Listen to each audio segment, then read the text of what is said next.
अहमदनगर जिल्ह्यातल्या पाथर्डी तालुक्यात काल रात्री वादळी वाऱ्यासह पावसानं दमदार हजेरी लावली। अचानक झालेल्या या गारपीटीमुळे घरांचे पत्रे उडून गेले, तसंच अनेक घरांचं नुकसानही झालंय।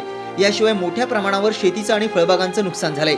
मोठ्या प्रमाणात गारपीट झाल्यामुळे ठिकठिकाणी गारांचे ढीग साचलेत। या गारा तब्बल 14 तासांनंतरही विरघळलेल्या नाहीत। अचानक आलेल्या या संकटामुळे शेतकरी आणि ग्रामस्थ हवालदिल झालेत।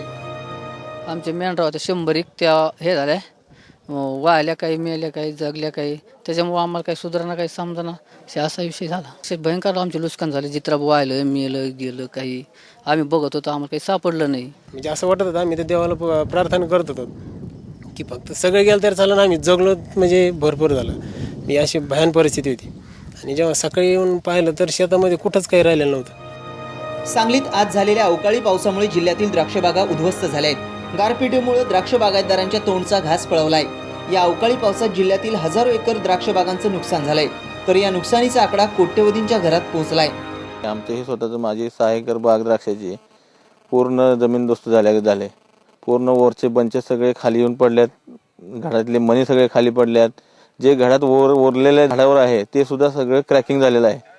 त्यात कुठेही म्हणजे आता चांगल्या प्रतीचा कुठलाही माल त्यात राहिलेला नाही। नुकसानीचा आकडा म्हणजे आता एकरी द्राक्ष बागेत जेवढं उत्पन्न आहे तेवढं पूर्ण शून्यात गेले।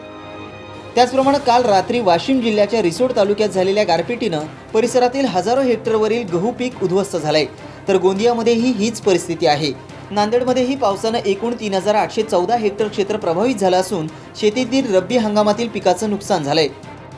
खूप पाऊस आल्यामुळे फसलाची भरपूर नुकसान झालेली आहे आणि पावसाळ्यात पण भरपूर पाऊस आल्यामुळे ते नुकसान झालं, तर आत्तापर्यंत सरकारने त्याचा मुआवजा दिलेला नाही।